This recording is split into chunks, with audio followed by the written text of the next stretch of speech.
Hogstye.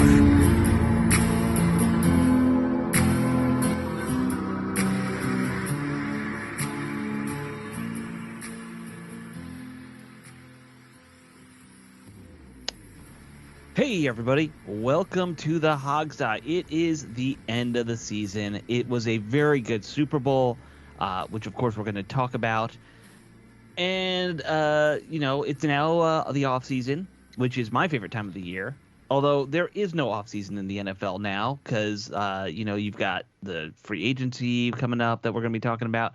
Got the draft. There's an off season. It's just it's not the end of cessation of activities. Right. There's no off season for us. That's I guess what I'm trying to get at. Very minimal dead time. Yeah. I'm internally debating how many XFL games I'm gonna go to. It's a lot. It's a lot of stuff. Every time a season ends, I always think, thank goodness I'm going to have a break from the Hogstye for a while. And it never works out that I'm always doing more work in the off season than I am. No, yeah, exactly. Well, because we're just a big ball of chaos is what it is, Because we don't have anything better to do, Alex. No, we don't. We really don't. All right, guys. We should obviously get to the Super Bowl, but first, let me introduce one of our writers who has been writing for our blog for how long have you been writing for it, Tampa? No idea.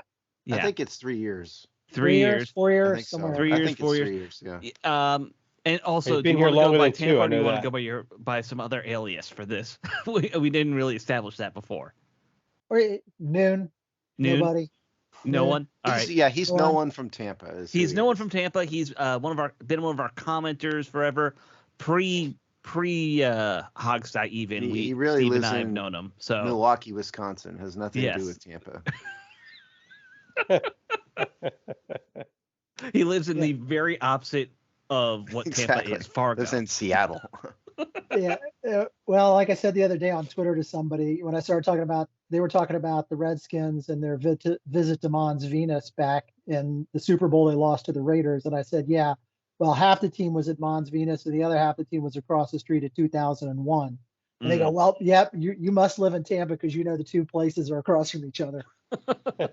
Ricky Sanders' wife told me that when they won the Super Bowl in 1991, Ricky went back to the hotel and went to sleep. I'm sure that's what Ricky told his wife. Well, yeah, it was I don't know, but that's what she told me that.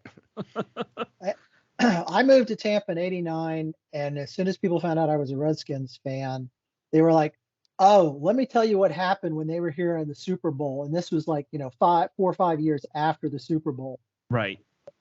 And people just had stories of just the craziness that the team just went through because they just assumed they were going to win again.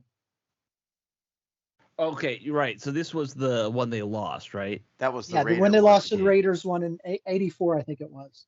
Yeah, I just can't remember where they play. I know the '91 was in Minnesota, the '91 championship, but where were Miami?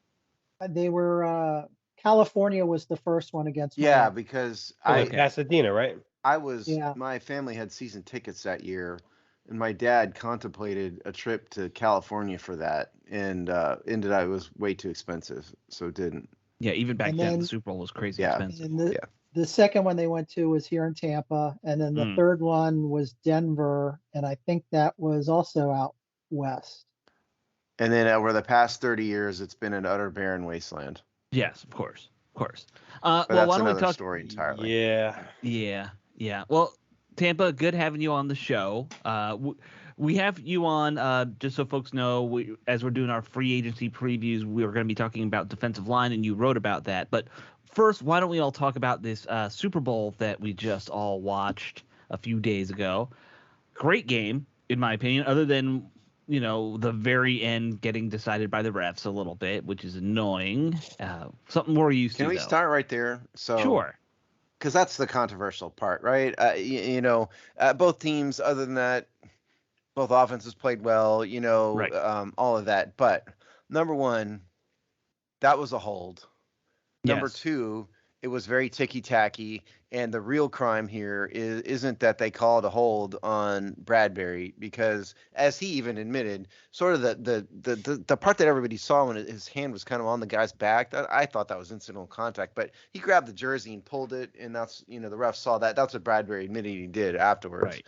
The real crime here isn't really that. The crime is that these referees have been so inconsistent. Everybody who is a Washington fan remembers the Giants game when, the receiver, who was it, got a bear hug in the end zone. Somehow it was Samuel.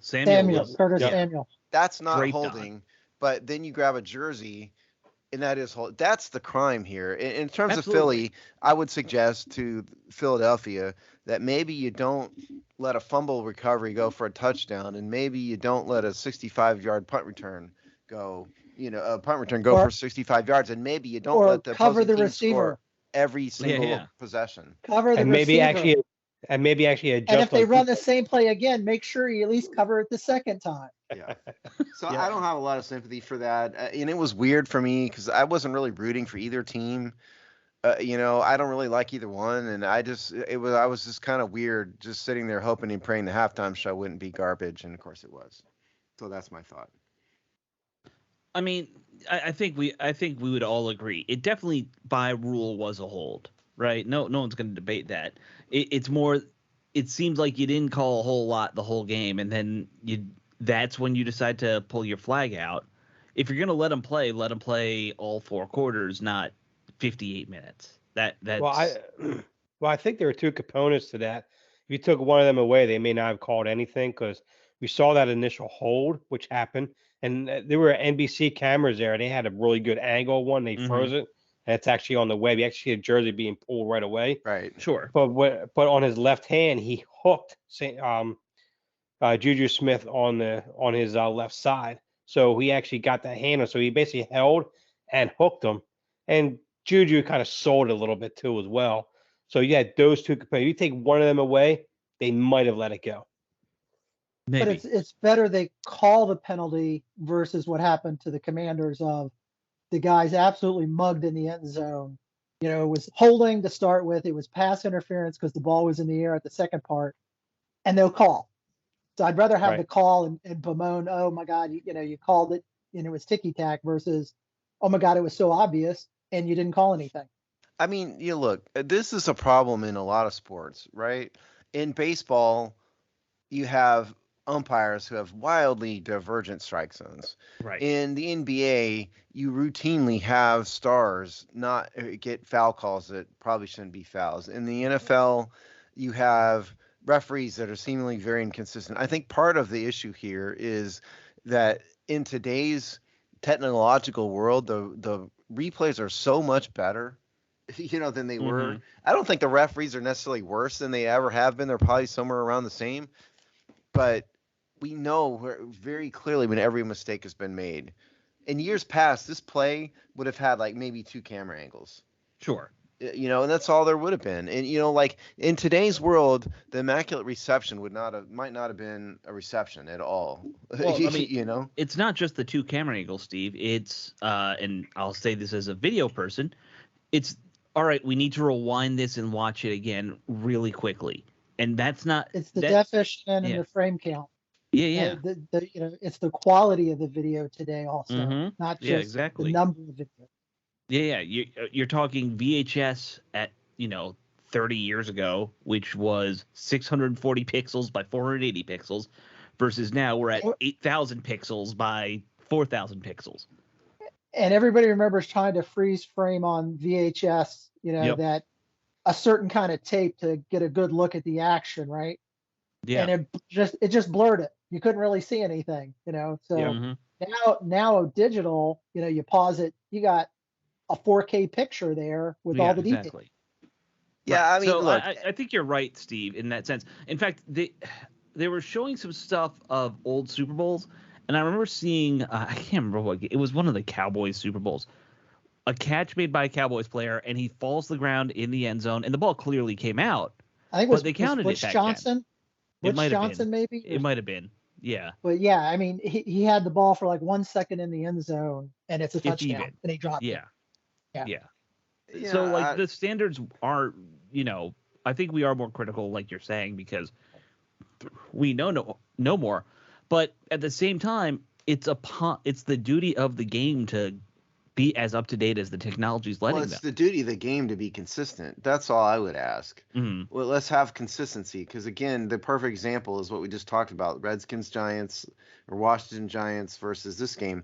That's just wholly inconsistent. I think teams and fans have a right to expect consistency. That's all I would ask in this is that. And how do you do that? I mean, there's human foibles, Sure. involved in here. I mean, you can't make the refs full-time referees. What are they going to do every day? I mean, I don't think that's worthwhile. But they just need to make an effort, concerted effort, to ensure these refs do not impose their own standards on things. If it's holding, it's holding. Period. I think you're right, but I also do think it's important that they need to embrace technology better in all games. Oh, I think everything ought to be reviewable. Right. Everything should be reviewable.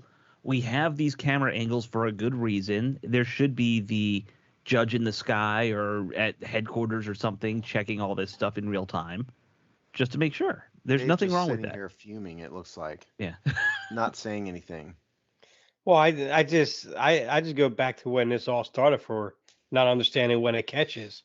I don't know if you guys remember that Bert Emanuel in the playoff game for Tampa Bay against the Eagles, and that catch the catch that was not a catch, and they ruled incomplete, but it should have been a catch, and it almost How flipped about the the game. Mel Gray? I'll throw a name out there. Mel Gray and the Cardinals back in the 70s. Mm. None of us remember that, but you. No, Clint. yes. Sorry Yeah, to say. Well, none I'm of us old. remember the I'm old. Cardinals I know. either. But all these rule changes really started to happen and kind of snowball ever since that incident, from what I remember. Because then they came up with the whole thing of, well, you can, if he has the ball, has control, come down to the ground and makes contact with the ground or something like that, then it was another dynamic with that. And then it just kind of Well, took they're off. going Then to you have have to like hire lawyers like me to translate the pretty NFL much catch rules. I think anymore. that's what they did in the first place, and that's why we're here. yeah. I've never liked the catch rules. Don't get me started. I'll have a tantrum about that. Yeah. So let's go back to the game itself. If you watch the first half, it clearly Philly looked like they were gonna just trounce this thing, right? Like, you got to give a ton of credit to Reed and his coaching staff for making some major adjustments at halftime overall to get back in this game and win it. Because they were down, 10 points, and Eagles were not getting stopped. So. Well, I mean, again, a fumble return for a touchdown Sure. is a big aid. A 65-yard punt return is a big aid. The Eagles only have themselves to blame for this. Yeah. They have a quality defense. A big aid because they shot him up at halftime. Yeah. Oh, for sure. I mean, I thought my prediction was that the Eagles defense was going to be the deciding factor, and it turns out it was just not what I predicted. Not the way you thought. Yeah. Yeah. And I'll give credit to my brothers and friends of ours. I'm in this massive group text at halftime. I'm like, well, congratulations. Ain't no way Casey's gonna come up. And my brother's like, we have Gannon as our defensive coordinator. While Reed makes his adjustments, he will make none. Guarantee you, this game is not safe. These a bunch of fatalistic Eagles fans. Well, it's just my brother had a big issue with Gannon. Yeah, the Eagles led the league in quarterback sacks and pressures and everything, but they relied so much on that 4-man front to get there. With a lot of times they did, obviously, but he never blitzed. He's got one of the lowest blitz counts of the year of almost any team.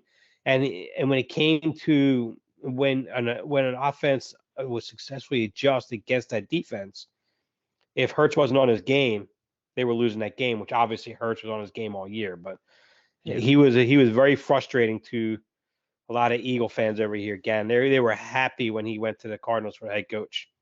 Well, it's you say they never blitz, but they also, I think, led the league in sacks while rushing 4 people. So, clearly never blitzing wasn't a big failure. Well, see, the problem was that when they go against dynamic offenses, not applying enough pressure to kind of get the quarterback out of rhythm or so forth, it left the defense hang out to dry when they played a lot of, I believe it was a lot of short zone coverages they played most of the year. And of course, they had to listen to Vic Fangio, and they said, well, just play zone and just rush for all game, do this, whatever. And Mahomes just tore him up whenever he got on the field anyway. Yeah. But Hey, Dave. yes. Did you get a private text from your boyfriend after this game? Actually, he gave me a selfie. Oh, Yes. you must feel special. So I'm gonna Photoshop myself on it and then boom. Photoshop yourself in it. Prove me right. Yeah, it was. But Go ahead. But I will add this. I will no longer take any debates on who the best quarterback in the NFL is. Oh, you're wrong. You're not right. I'm absolutely right. No, you're not. Aaron Rodgers is the best quarterback in the NFL. He may be a weirdo on ayahuasca or whatever, but that dude is the best quarterback in the NFL. Yeah, but he's on the back end of his career right now. I'm talking about right now, and he's projecting up. That's Mahomes. Today, 100%. if there was a game to play, what's that? If there was a game to play today, I would take Aaron Rodgers. Well, right now the wise man over there was speaking. What'd you say, Tampa? I said I agree with you. Mahomes right now is the best quarterback in the NFL. Y'all can both be wrong. It's fine. 5 years ago, I would have said Aaron Rodgers, but today, absolutely. And Aaron Rodgers, he makes my top 5 all time. I mean, 5 years ago, I would have said Tom Brady. So I don't know. But I still always liked Aaron Rodgers over Brady. I guess that's too. Yeah, that's not. Probably not. I think 5 years ago he was doing the thing in Denver where his arm was shot and he couldn't throw it more than 3 feet. His wife was getting steroids delivered to their house. Yeah. Stem cells, not just steroids. Stem cells. So the thing Brady had that Rodgers never had was Belichick, and Belichick always found a way to have a good defense to go with Brady. So it wasn't always on Brady. With Rodgers, it was always on Rodgers to win the game. Yes, it was. Well, and I put Andy Reid in that same category of head coach as Belichick. I mean, he's an offensive guy, obviously, but he will always build a team around the quarterback that can help the quarterback when the quarterback's having an off day. It's always about a synergy between of course, coach, front office, scouting staff, all of that. Like if you'd put Patrick Mahomes in Washington, he'd have been out of the NFL. I mean, it wouldn't have been any different. You gotta. That's because it's Washington. That's because it's Washington. So that's what I'm saying. I mean, you got to put these quarterbacks in the right situation to win. There's been plenty of quarterbacks with talent that washed out. Oh, sure. I mean, and I've also conversely always said you could take most any NFL caliber quarterback, like mid-20s up, and if you put them with the right coach in the right situation, they're going to be a champion. Yeah, absolutely. You don't need to have the 5-tool all-star quarterback to win either, as long as you have a good coach and good supporting staff around them. I mean, it's nice to have, but yeah, I agree with you. Andy Reid. Yeah. What about how many quarterbacks has Andy Reid had that have been great? 3. Alex Smith, Donovan McNabb, Patrick Mahomes. Mm-hmm. I'm sure there's probably somebody else in there before McNabb was in Philly. McNabb was his first year, I believe. Yeah. Well, the one thing I always went on with Reid was Mahomes was the perfect counter to any and all of Andy Reid's deficiencies. He wasn't very good with clock management. A lot of times he'd get plays in slow. Great play designer and so forth, but that's what you saw in Philly. And he had a lot of issues, especially with time running down, wasting timeouts. But see, with Mahomes, where it separates him from someone like McNabb is that he has the capability of, if you're not going to get me to play in time, I'm just going to call it. And he can call that play at the line and get the team up at the line.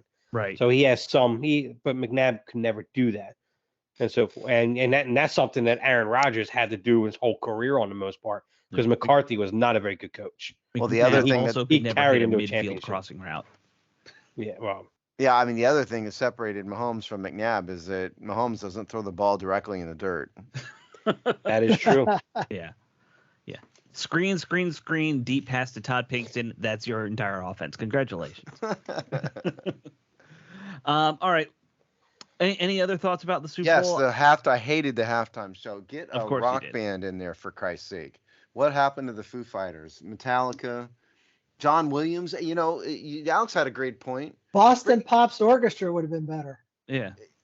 John Williams. Get Dave Chappelle up there to do a stand-up act for 10 minutes. Actually, That'd be fun. I would really love if they did like a stand-up for a Super Bowl one year. That would be hilarious. Oh, it'd be fun. You could. Yeah. There's a million comics who would be good at something like that. It does not have to be a string of pop and R&B acts for years on end. I mean, Drives me crazy.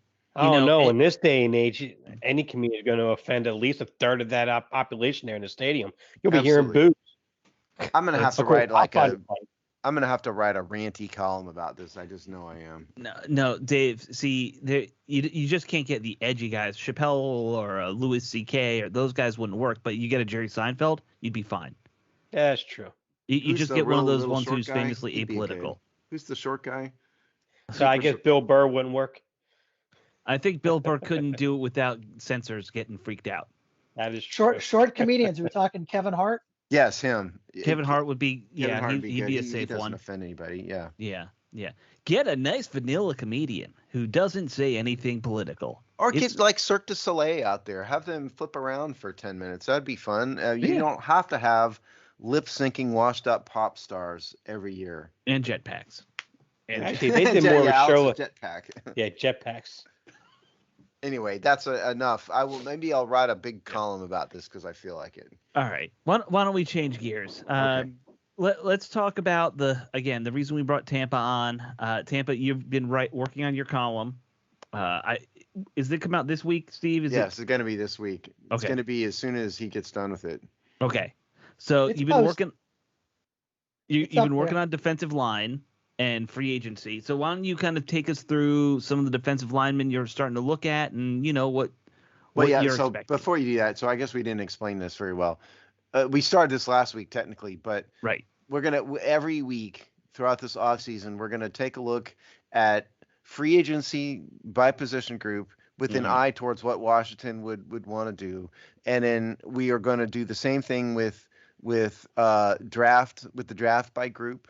And then once we get through that, we will do a position group review of Washington. So that's going to take us all the way through. After the draft is over and they've made all their moves, yes. All of that will take us through all the way to training camp. So go ahead now, no one.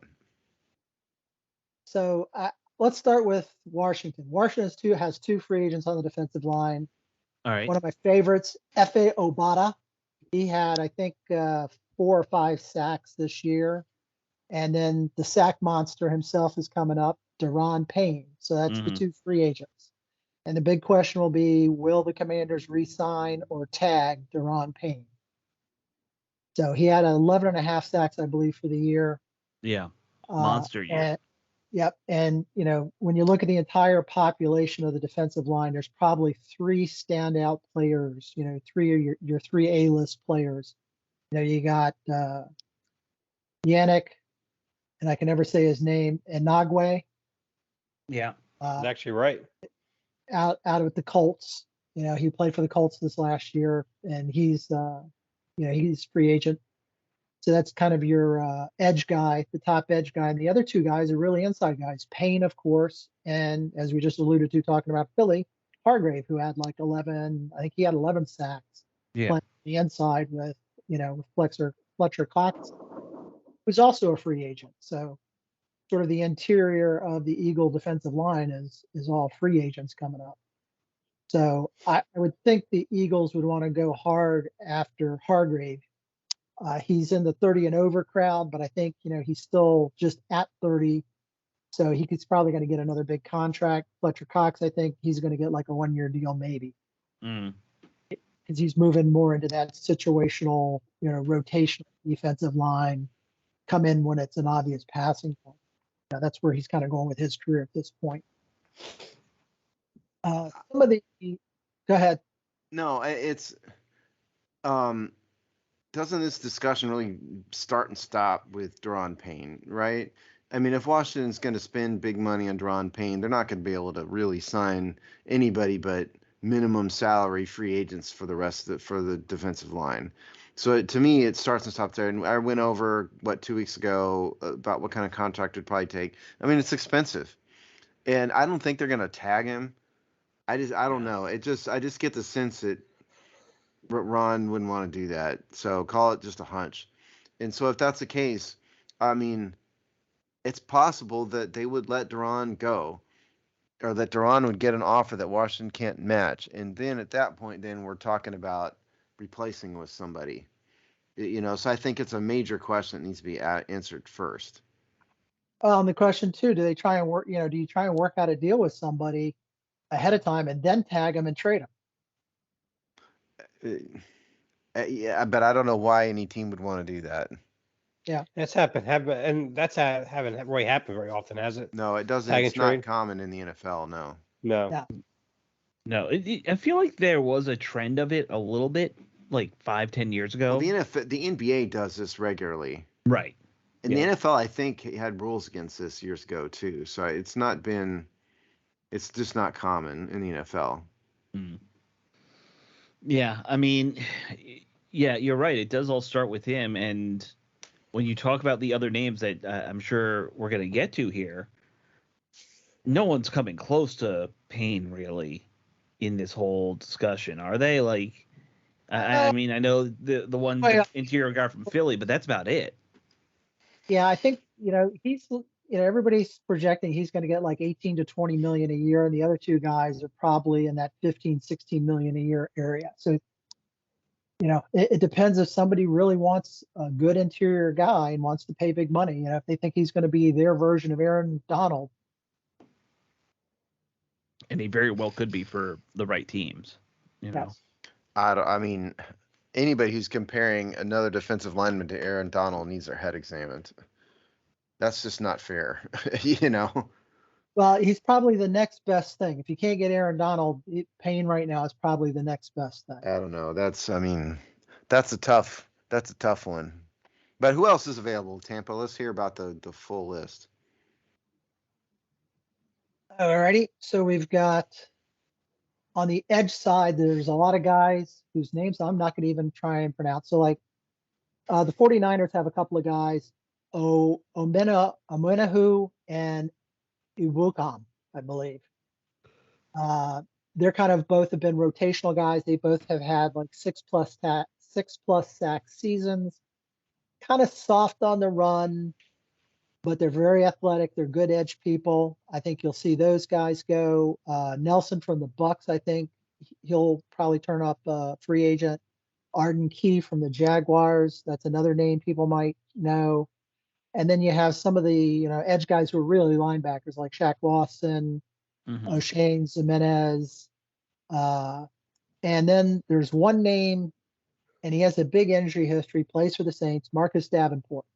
When he's been healthy, he's been a force. The problem is, when has he been healthy? He didn't do much this past year because, again, he was hurt a bunch. Mm-hmm. I think 21, he wasn't hurt. I think he had like maybe 9.5, 10 sacks, somewhere in that range, 9 to 10 sacks. Definitely made the Saints defense a lot better in 21 than they were in 22. So it'll be interesting to see if he resigns with the Saints or if they let him go. They maybe draft a guy, and if somebody wants to pay 10 or 12 million a year for him, or even higher. Well, the Saints have no money. They're still in salary cap hell. So the Saints have negative money. They're in humongous, huge salary cap hell. Yeah, I think it's them and your Tampa Bay Buccaneers. Actually. They're in like gut the roster. The Bucks have no money. Yeah. The Saints are in like gut the roster, like to blow the roster up. Right. Well, they've been in that since the Drew Brees retirement, basically. They had to get really creative with Taysom Hill's contract to even get close to the cap last year. Yeah. So, and they're going to have to do that for another couple of years. Oh, yeah. And then the last group on the edge side to talk about is the older players. You got Justin Houston for the Ravens. He played on a 1-year deal, and they totally got their money's worth. He had like 9.5 sacks. Mm-hmm. But he's like 35, 36, maybe 37 next season, something like that. So, nobody's going to give him a multi-year deal. He's probably going to have to play on another 1-year deal. Melvin Ingram down with the Dolphins. There's somebody who had, I think, 6 sacks. Kyle Van Noy out at the Chargers. I think they may re-sign him to a couple-year deal. He's been a good, opposite of Bosa on the other side. Yeah. And then Bruce Irvin, who's been good in the past, he may come back to the Seahawks as sort of a rotational passing down guy. And that's pretty much kind of the brand name. Obviously, I think Jadeveon Clowney again. He's going to be a free agent like he is every other year. It seems like now. Yeah. Is he going to really go anywhere this time? I don't know. He may with a short deal and just stay there. It's funny. You're talking about edge guys, and when I look at the defense, regardless if Payne leaves, I know we drafted a guy here in Washington Phil to Mathis. to hopefully replace him. I feel like they could use a rotational guy on the edge, I know they had those two younger guys filling in for Young last year, but they could use more depth. Well, if Ron Rivera stays and the new owner doesn't come in and clean house immediately, I could see them re-signing Obata. I mean, like I said, 4 sacks. He was a good rotational player. You got the two younger guys. You got, James Smith-Williams. And I think between Obata and Williams, they equaled a Chase Young between the two of them. Right. Tackles and sacks. Losing Payne, I think they may have to look at either a veteran or maybe drafting another guy to be in the inside rotation. Now, they did get a steal from the Cowboys with Ridgeway. Yeah. I think that was a huge pickup. It'll be interesting to see. They did the same thing with Castro Fields, the cornerback. They really liked him going in the draft. They didn't draft him. The 49ers took him before we could take him with our pick. But then they got him at the end of training camp. We snatched him up, and then he got hurt in practice, and they put him on the IR, which I think they basically shirted him.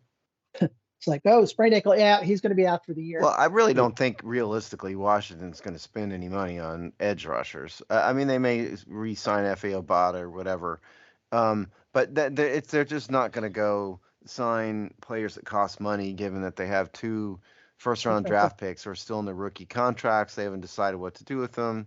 And so, I mean, in terms of this applicability to Washington, I think all you're going to see is min salary, rookies, free agents. I don't think you're going to see any big names. I'm not saying they should go after anyone for a multi-year deal. I'm thinking. Oh, I know what you're saying. Yeah. Just like a 1-year, 2-year thing with a vet would help. But yeah, I know with personally, like you guys said, I mean, James Smith-Williams and F.A. Obata, I thought looked, worthy of the role last year. So I might be tempted to just proceed on with what they have if I were them.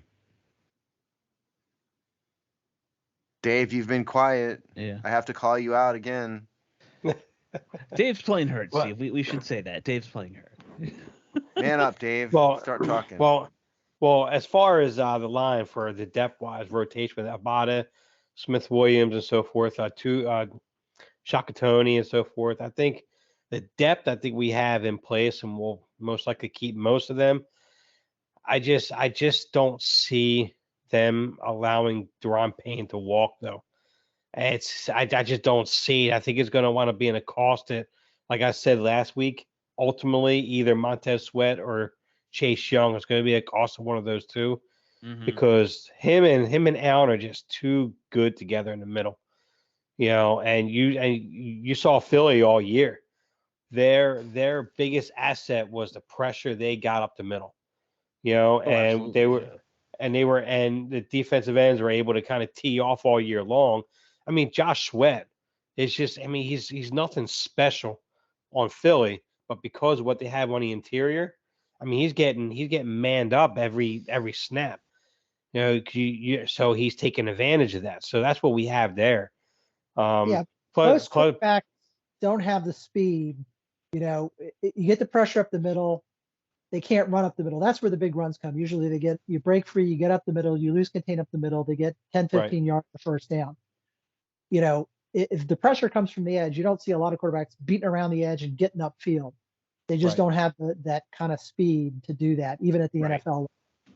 The speed of the linebackers and the defensive end these days are like wide receivers from when I was growing up. Yeah. And the quarterbacks, they just can't outrun these guys. Yeah. Yeah. So I mean, I think that's the key is the pressure up the middle. And why would you want to break up a dynamic duo like you got in Payne and Okay, Roman? so predictions, and we got to predict. So I think Washington will figure out a way to sign Daron Payne, and I think they probably won't do much else. Yeah, I think it'll be very quiet in this front. I think they're going to they may try to re-sign F.A. Obata, and I think it'll sort of be status quo for this team on the. They just have too many other problems and things to look I have a at. contrary point for you. Okay, go ahead. I think maybe they tag Payne, and the reason they tag Payne is they want to see how good Young is next year when he's fully healthy. And if he isn't all he's meant to be, re-sign Payne to a deal, and then you let Young walk. I could. Actually, to kind of counter that, what I could also see is a sign Payne, and I think Young could be a draft day type trade for this year, because even though he's coming off the ACL injury and he only had a few games at the end of the year, he's still going to be regarded by a lot of league GMs as being a 5-tool defensive end. So what I could see is Payne getting signed, and on draft day, I mean, it's kind of like out in left field, kind of like a bold prediction per se, but then Chase Young being dealt on draft day, either him or Montez Sweat, one of those two. I just think Payne just brings way too much value. Although what Tampa said makes a ton of sense. I could see them definitely going that route too. Yeah, I think we're all in agreement. They should do everything they can to keep Daron Payne here. He has proven that he is a NFL star caliber defensive lineman. Sweat is okay. Young might become something.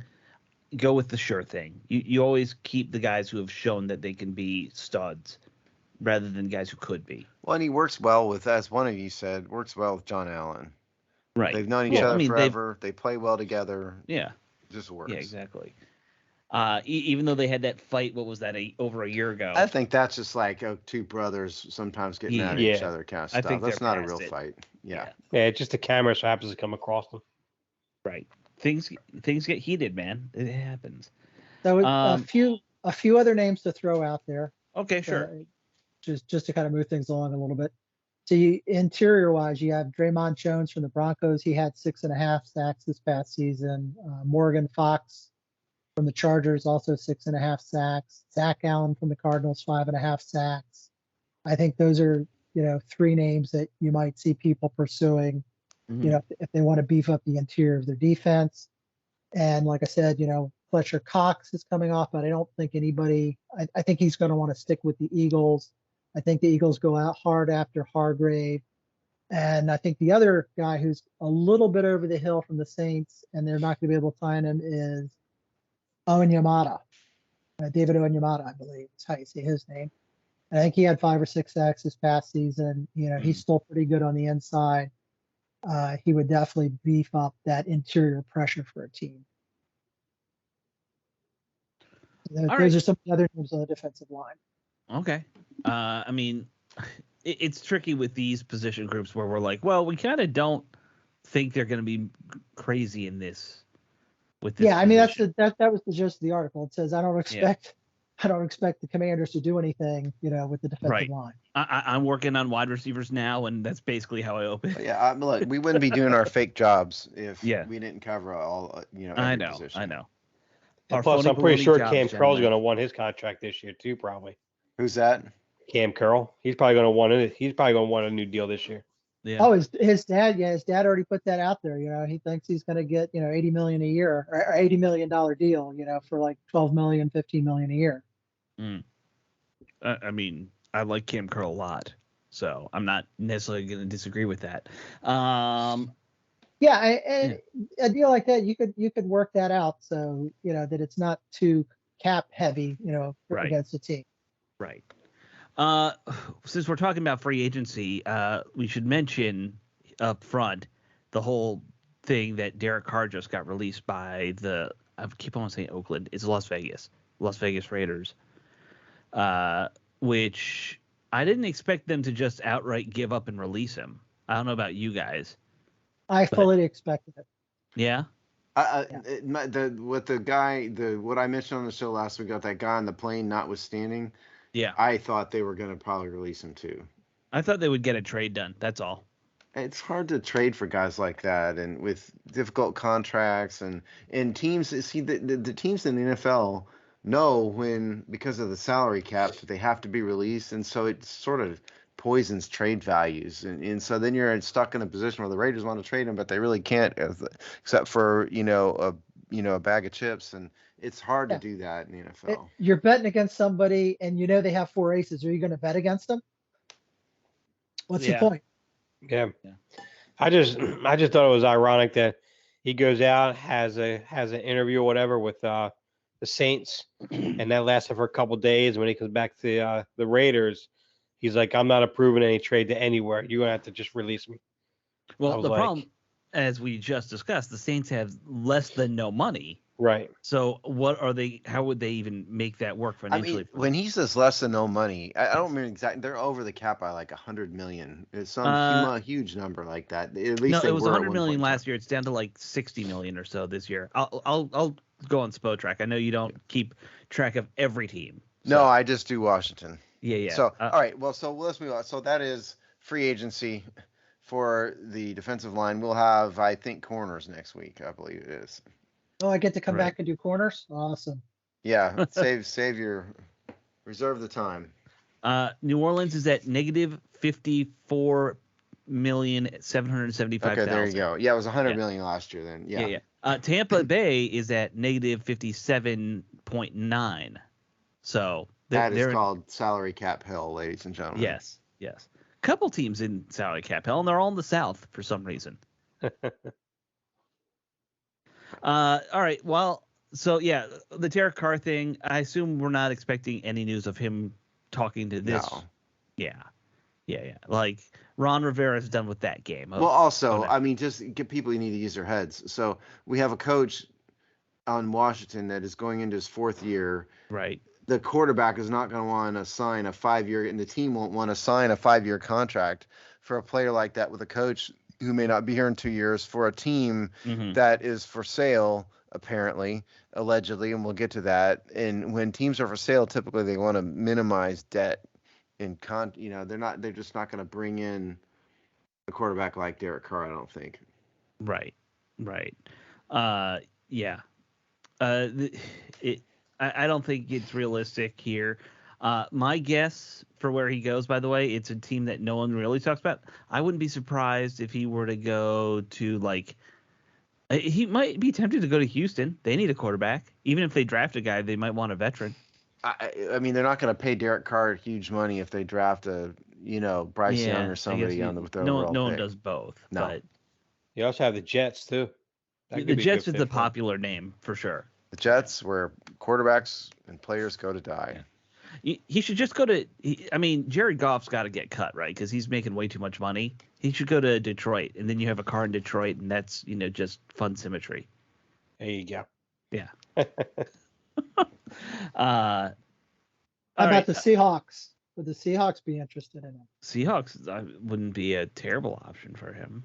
Actually, I think they're committed to go with Geno Smith going forward. Probably. To be honest with you. I mean, who's got a higher floor or higher ceiling, lower floor kind of thing? Like Carr can be a very good quarterback at times. He's. If you had to rank him, would it be the very good? I mean, I would call him a solid plus level quarterback. Maybe. I don't know if he's ever. Yeah, but Geno Smith could also just be a flash in the pan with what he's doing. I would say that's more likely than not. Yeah. So because we've seen Geno Smith, he's not new. Right. Yep. Right. Well, anyway, so the Derek Carr thing will be interesting to watch because that's going to be quarterback number 1 on the market. Even if Aaron Rodgers decides to become a free agent or tries to get himself traded, whatever. He needs to go to a state where ayahuasca is legal. It's ayahuasca, not ayahuasca. I don't know. You're the druggie, Alex. I'm not a druggie. Yeah, I have an active clearance, kind of. It's a low one, but still. Drug testing. Yeah, they haven't done drug testing in forever at where I'm at. All right, well, That's Alex Commanders thinking out news? loud, not reporting Yeah. something. Yeah, it's fine. I'm not. I would be fine. So the Commanders news of the week. Two stories. One about the sale is that Josh Harris, who's one of two main bidders left, it sounds like, on the Commanders. He and the other mystery bidder both took tours of the facility, which, Steve, I'm sure you would say is not actually that big of a deal. No, that's yeah. total nothing. It's pretty standard stuff. Yeah. Oh yeah. But the real news is that apparently no one's bid has hit the number that Dan Snyder supposedly wants. Okay, so look, being as how I'm in the business world like this, and I do sales not like this, but major sales. Right. I like to point out that I said months ago on It's Just Business that about $6 million was the number. Okay, Right. so what's going on here is that Lil Danny hired Bank of America to broker this sale. Bank of America is leaking crap to try to drive up the price. Okay, they leaked stuff earlier that said, they thought they'd get 7 million. Then it was the bids were at 6.3 million, which still seemed high to me, and now it's 6. But this is also just the first round, okay? And so the price they could have subsequent bidding rounds. They could have binding bids, right? Where you're going to be where you have to sign a contract that basically can't back out of it without paying a bunch of money in fines.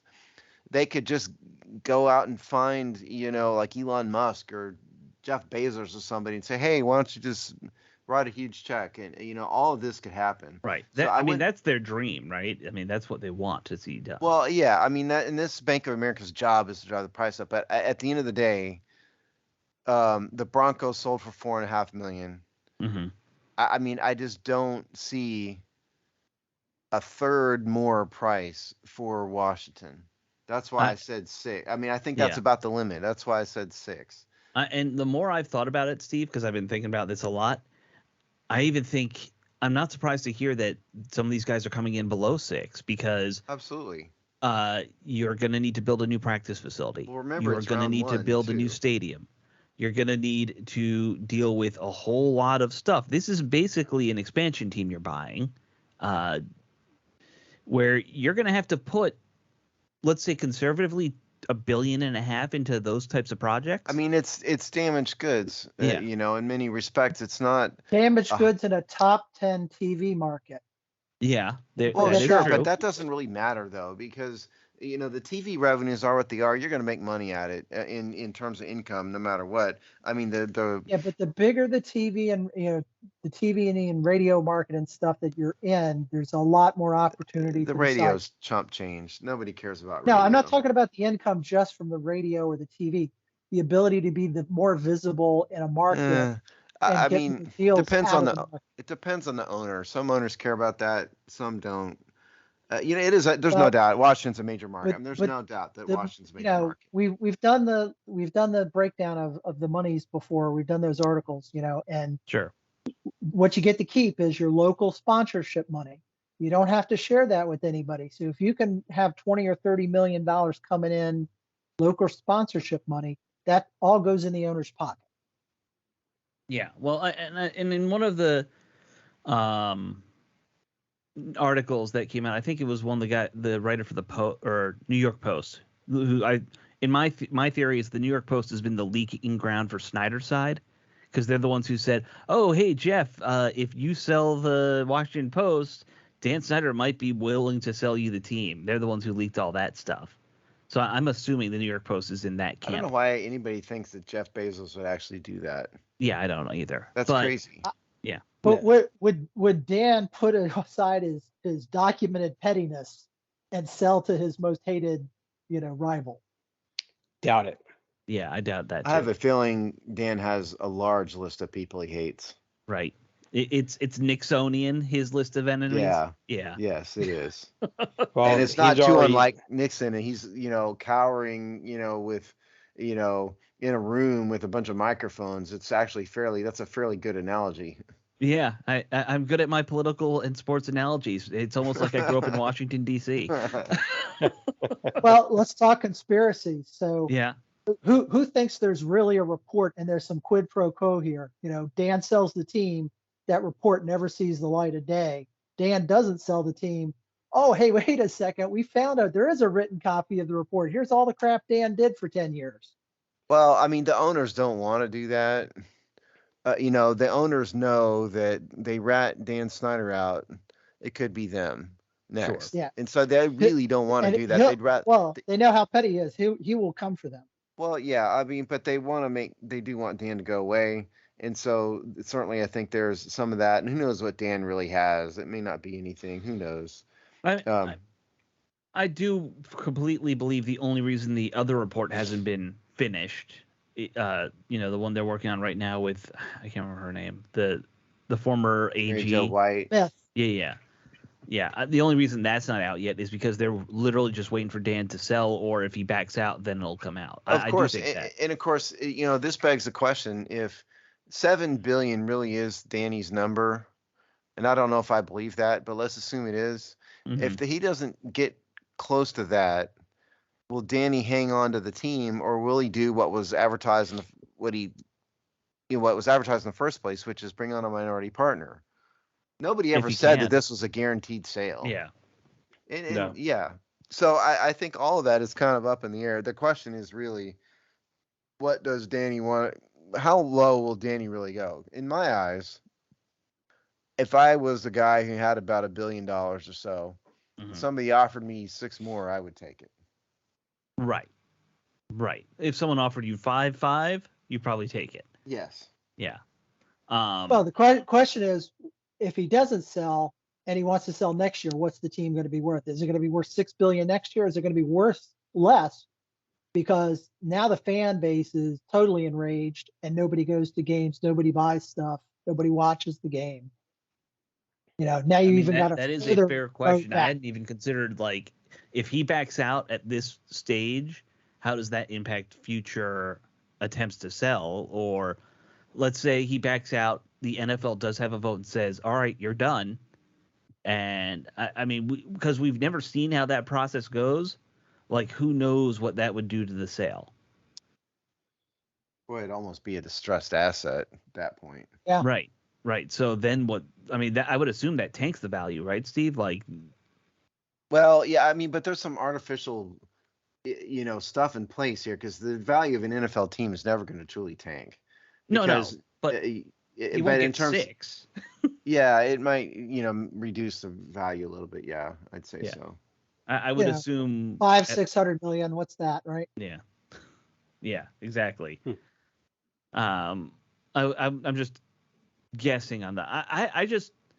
I'm not surprised when they start breaking down to realize, oh, it's not worth anywhere close to $6 billion. But I'm telling you, it never was. Okay, I know. They knew this ahead of time. They are trying to pimp up the value. That is what is going on. That is what's gone on here from the beginning. You try to sell it, the asset, as a higher value. It's negotiating 101. You put out there, you want more than you think you'll get, so you can land somewhere in the middle. It's none of this is a surprise. It was never worth $7 billion. No.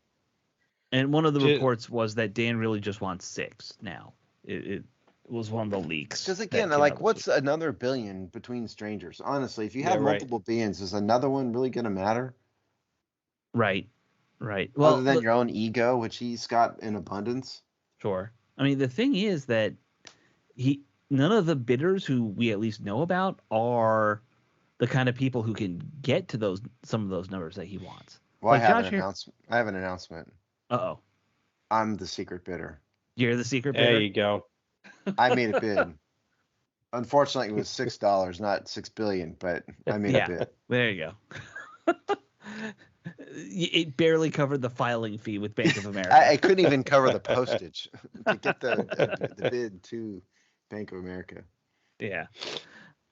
Well, I mean, it is going to be interesting. The fact that so many people who we initially heard seem to have pulled out, I don't know if that's good news for. But I mean, again, this is Bank of America doing this. Okay, Bank of Yep. America's job is to make it look like there's interest. You know, Right. so they're going to leak all these names, you know, and there are a core group of people who want NFL teams. But Right. as you guys pointed out, I mean, they need a stadium. They have to raise that cash. You know, nobody pays for construction projects like that out of cash, so you got to finance it. Right. You know, there's, you know, you got to rebuild a fan base. You got to maybe change the name of the team again, an entire new marketing strategy. It is a lot of work, and so that's partly why I never thought it was worth $6 billion. But I mean, this is not a team that people can just walk into and just succeed. You know. Can we change the colors of the team too? Can we go like to maybe burgundy and gold?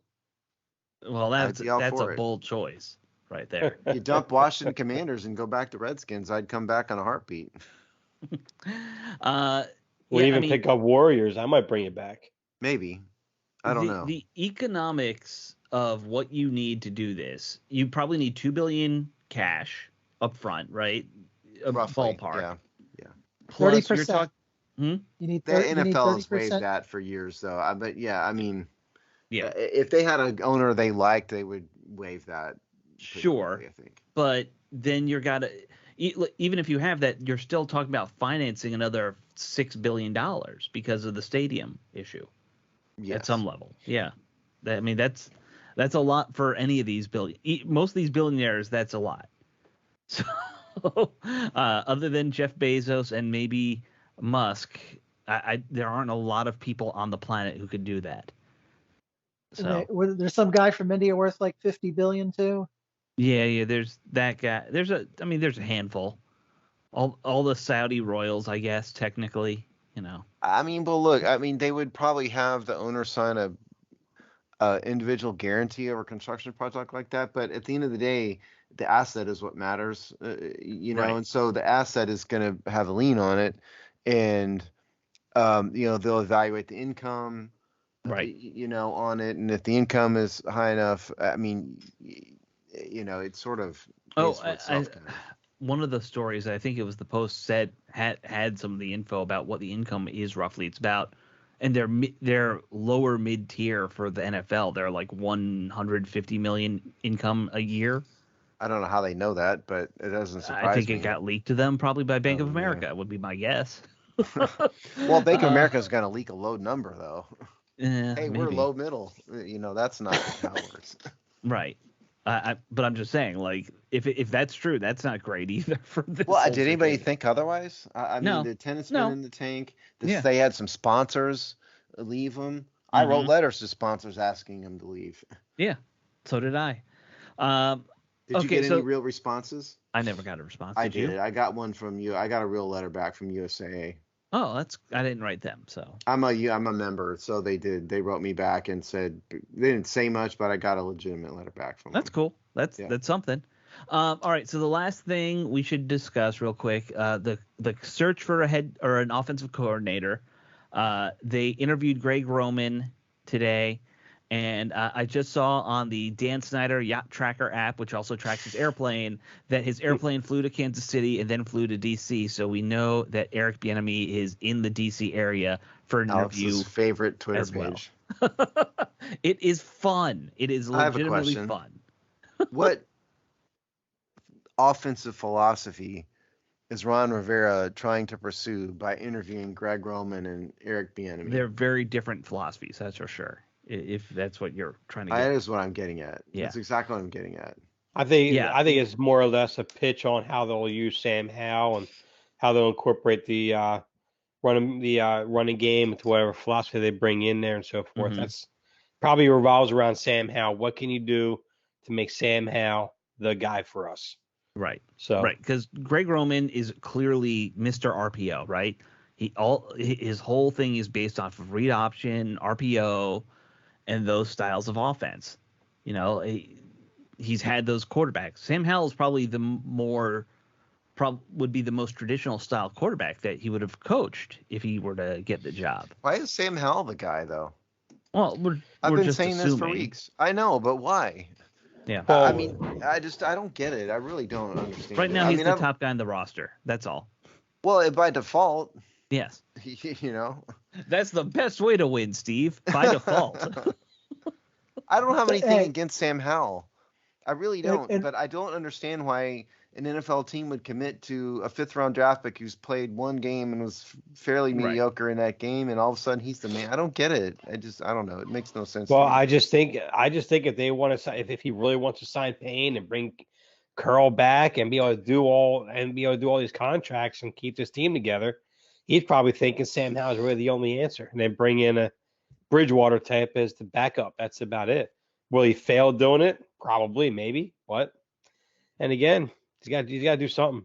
Doesn't that seem weird to you? I mean, Sure, it does. I mean, absolutely. I mean, that's not exactly how you run a team. I mean, no. you have a 5th-round pick, one game, boom, he's your guy It's going almost forward. like this coach should have worked out who his quarterback was going to be in year one. Yeah. Imagine that. Generally, that's when they try to do it. Yes. But yeah, so, we all know Roman is definitely a system guy. The wild card with Bienimie is because he's been under Andy Reid and he's never really been the play caller or, like it wasn't his offense.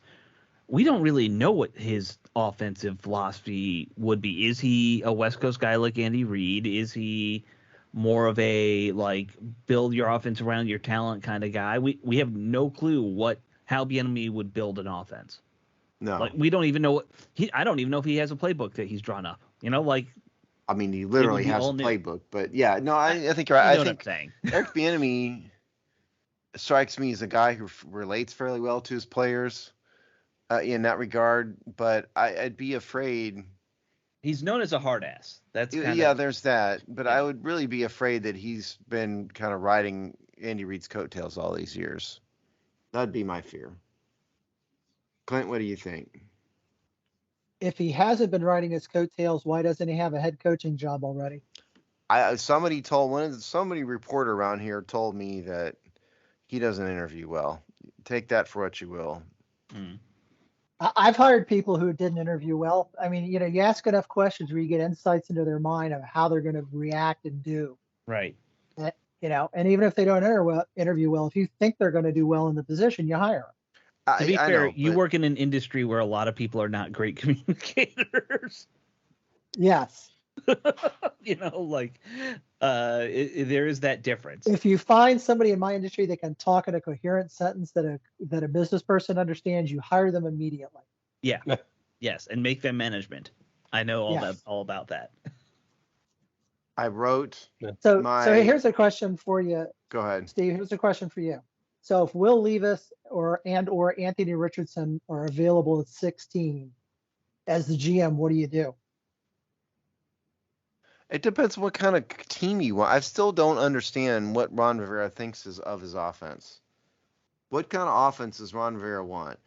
I can't answer the question because I don't know what this quarterback coach wants to do. At one point in time, I thought this coach wanted to be a high-flying offense under Carson Wentz, dropping the ball over the field. Then all of a sudden they're a running team, but they're really a running team because they can't pass the ball very well, and they weren't a very good running team for a lot of the year either. And now we hear they are going to be a running team again, and this is why they're interviewing guys like Greg Roman and everyone they've interviewed is a running backs coach at some point. Eric Bieniemy was a running backs coach. But they're not a great running team.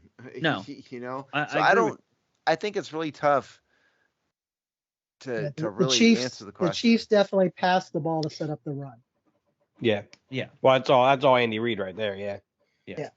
So I'm confused about all of it because I don't see a coherent philosophy being advocated by this coaching staff.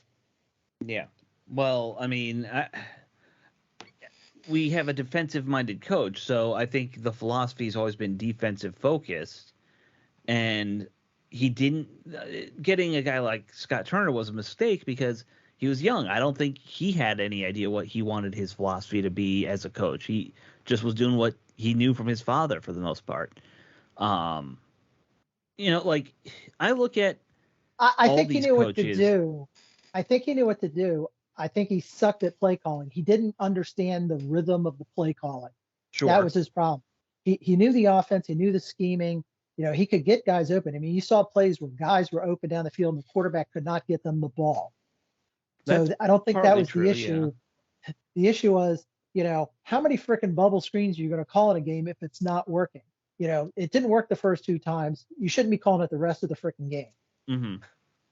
You know, he fell in love with certain gadget plays. That was a weakness. But getting to your bigger question of what do they want to be, if I'm getting an Eric Bienimie in here, I mean, right away, assuming he kind of molds himself after Andy Reid, to me that means you're going to start going back to Gibson out there a lot more because he's a better pass catcher, and a staple of the Andy Reid offense for years has been receiving running backs, right? Like that's kind of a core philosophy. Doesn't matter what team you're talking about, who the running backs were. All his running backs have been good pass catchers for the most part.